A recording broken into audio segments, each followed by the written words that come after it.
Salut à tous! Les jours de Grand Prix, on peut voir des équipes qui choisissent des stratégies à un seul arrêt, d'autres des stratégies à 2 arrêts, et certains même des stratégies à 3 arrêts. Mais comment les équipes déterminent-elles leur choix? Évidemment, ils ne tirent pas au pile ou face. Alors voyons ensemble les bases des stratégies en Formule 1. Prenons un exemple pour commencer. Deux pilotes sont sur des stratégies différentes. L'un qui fait 10 tours sur des pneus médiums, puis à nouveau 10 tours sur des pneus médiums. L'arrêt au stand lui coûte 30 secondes. Le deuxième pilote, lui, fait 5 tours sur de la gomme tendre, s'arrête, remet de la gomme tendre pour 5 tours et s'arrête ensuite pour mettre de la gomme médium pour 10 tours. On part du postulat qu'avec la gomme tendre, le temps au tour est de 85 secondes et que pour la gomme médium, il est de 90 secondes. Alors, qui est le plus rapide? Eh bien, calculons. Le pilote qui fait un seul arrêt fait 90 secondes fois 20 tours, plus les 30 secondes d'arrêt au stand. Ça lui fait un total de 1830 secondes de temps de course. Le pilote faisant 2 arrêts, lui, fait 85 secondes x 5 pour le premier jeu de pneus, plus 85 secondes x 5 pour le deuxième jeu de pneus, 90 secondes x 10 pour le troisième jeu de pneus, et enfin 60 secondes pour les 2 arrêts au stand qu'il a réalisés. Ça lui fait un total de 1820 secondes, le pilote s'arrêtant le plus de fois et donc devant à l'arrivée.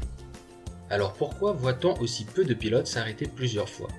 Eh bien, c'est parce que ce n'est pas aussi simple que ça dans la vraie vie. Comme vous le savez sûrement, de nombreux facteurs influent sur ces chiffres. Le plus important, c'est l'usure des pneus.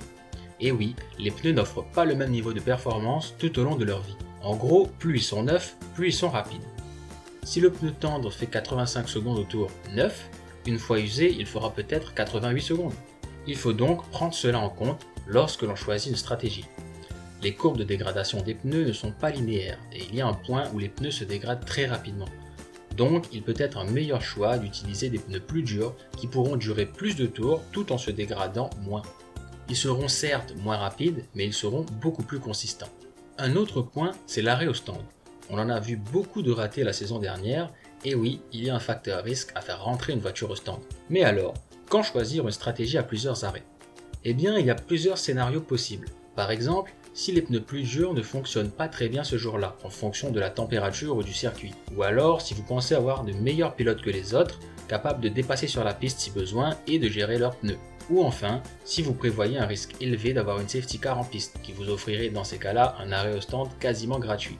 Et voilà, c'est fini pour cette vidéo. Je ne suis pas rentré en détail dans les stratégies, mais je vous ai livré les bases. Dites-moi en commentaire ce que vous avez pensé de la vidéo. Si elle vous a plu, n'hésitez pas à laisser un pouce bleu et à vous abonner pour ne pas rater les prochaines. À fond!